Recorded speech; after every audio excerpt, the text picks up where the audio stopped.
আজ বানাবো নিরামিষ স্পেশাল অসাধারণ স্বাদের সহজ রেসিপি। দেখো বন্ধুরা, আজকে বানাবো এই তাজা তাজা পটল দিয়ে পটলের দোলমা। তো আজকে বানাবো পনির পটলের দোলমা।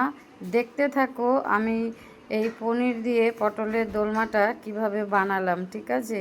না দেখলে কিন্তু তোমরা বানাতে পারবে না। তো না টেনে সম্পূর্ণ ভিডিওটা দেখার চেষ্টা করবে। এত সুন্দর পনির পটলের দোলমা আমি কি করে বানালাম, ফুল রেসিপিটা কিন্তু এখানে দেওয়া আছে। তো তোমরা কিন্তু স্কিপ করবে না, সম্পূর্ণটা দেখার চেষ্টা করবে, তাহলে কিন্তু তোমরাও বাড়িতে বানিয়ে ফেলতে পারবে এত সুন্দর দুর্দান্ত স্বাদের পনির পটলের দোলমা।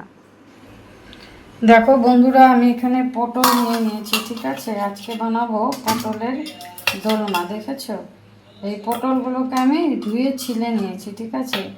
আর এই দেখো মাঝখান দিয়ে কিন্তু আমি চিড়ে নিয়েছি, তোমাদেরকে দেখাচ্ছি। এই দেখো চিড়ে নিয়েছি। এখন এটাকে আমি এই চামচ দিয়ে ভেতর থেকে ভেতরের যে বীজগুলো আছে সেগুলো কিন্তু আমি বের করে নেব। এই দেখো, দেখতে থাকো। এই দেখো, দেখেছো কত সুন্দর করে আমি বীজগুলোকে বের করে নিলাম। দেখো কতটা সুন্দর ফাঁকা হয়ে গেল। তো এরকম করে আমি সবগুলোর বীজ কিন্তু বের করে নেব। এই দেখো সবগুলোই কিন্তু আমি এরকম পেটের মধ্যে চিরা লাগিয়ে দিয়েছি। তারপরে কিন্তু আমি এরকম করে পটলের বীজগুলোকে সুন্দর করে বের করে নেব। এখানে পনিরের পুর ভরবো, দেখতে থাকো। দেখো বন্ধুরা, আমার পটলের দোলমা বানানোর জন্য প্রথমে লাগছে আমার পটল, ঠিক আছে? আমি বীজগুলো বের করে নিয়েছি। তারপরে লাগছে আমার পনির, দেখেছো? তারপরে লাগছে এখানে আদা, কাঁচা লঙ্কা, টমেটো। এটাকে বেটে নেব, ঠিক আছে? গুঁড়ো মশলার মধ্যে লাগছে নুন, হলুদের গুঁড়ো, লঙ্কার গুঁড়ো, জিরের গুঁড়ো।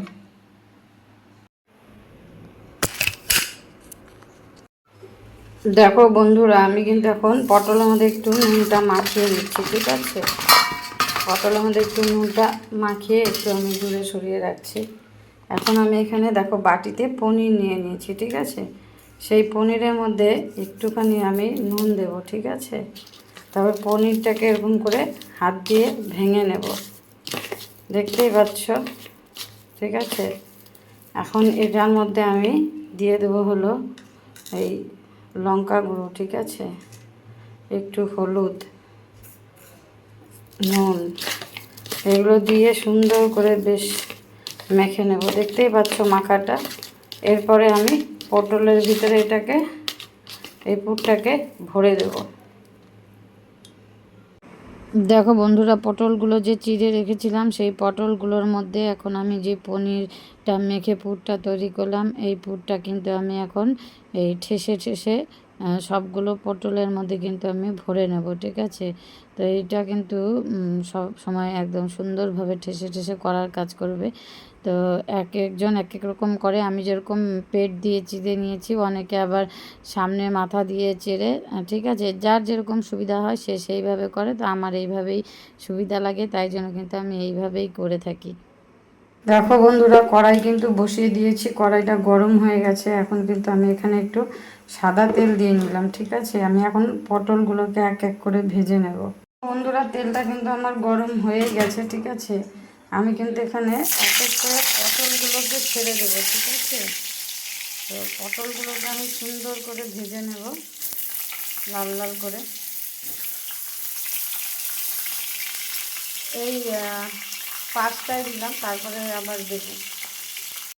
দেখো বন্ধুরা, আমি কিন্তু এই যে এরকম লাল লাল করে পটলগুলোকে ভেজে নিচ্ছি, ঠিক আছে? তোমরাও এইভাবে লাল লাল করে পটল ভেজে নেবে। দেখো বন্ধুরা, আমি কিন্তু পটল আর কয়েক পিস পনির ভেজে তুলে নিয়েছি, ঠিক আছে? আর ওই একই তেলের মধ্যে দেখো আমি এখানে দুটো তেজপাতা দিয়ে দিলাম, ঠিক আছে? এখানে আমি একটু সাদা জিরে দিয়ে দিলাম, ঠিক আছে? তো এখানে দেখো আমি ওই পটলের বীজ, কাঁচা লঙ্কা, আদা, টমেটো সব একসাথে বেটে নিয়েছি। এখন এই বাটা মশলাটা এখানে দিয়ে দেবো, দেখতে হবে। এই বাটা মশলাটা দিয়ে খুব সুন্দর করে নাড়িয়ে চাড়িয়ে নেব, তারপরে এখানে আমি গুঁড়ো মশলা যোগ করে দেবো। দেখো বন্ধুরা, এখানে নুন, হলুদ, জিরের গুঁড়ো, লঙ্কার গুঁড়ো সব আছে। আমি এখন এটাকে জল দিয়ে গুলে নেব, ঠিক আছে। তারপর ওই বাটা মশলাটার মধ্যে আমি এই গোলাটা দিয়ে ঢেলে দেবো।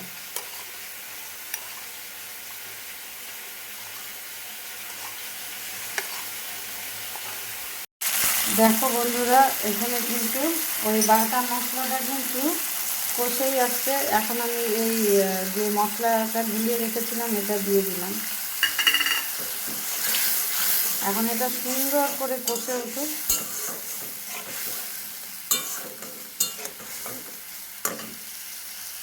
দেখো বন্ধুরা, মশলাটা কত সুন্দর রং এসেছে, দেখেছো? তেলটাও ভেসে উঠেছে, তার মানে আমার মশলাটা কষে গেছে, ঠিক আছে।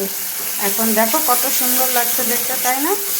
তো এটা কিন্তু সম্পূর্ণ নিরামিষ রান্না। তো এখন আমি এটার মধ্যে অল্প সামান্য ঝোল দেব, ঠিক আছে। এটা বেশি ঝোল হবে না, অল্প হবে, ঠিক আছে। তো যাই হোক, অল্প একটু ঝোল দিয়ে দিলাম। তো এই ঝোলটা অল্প ফুটুক, তারপর আমি ওই পটল যে ভেজে রেখেছি সেগুলো দিয়ে দেবো, ঠিক আছে। তো বন্ধুরা, আমার কিন্তু গ্রেভিটা ফুটে উঠেছে। আমি কিন্তু এখন এখানে এই যে একটা একটা করে আমি এই পটলগুলো ছেড়ে দেবো, ঠিক আছে। সুন্দর করে ছেড়ে দেবো।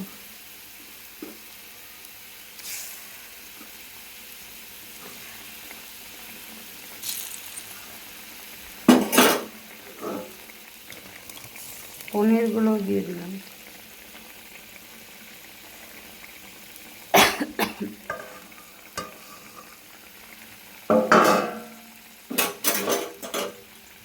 হালকা হাতে নেড়ে দেবো, বেশি নাড়াচাড়া করবো না। আর একটু হোক, তারপরে গরম মশলার গুঁড়ো দিয়ে নামিয়ে ফেলবো।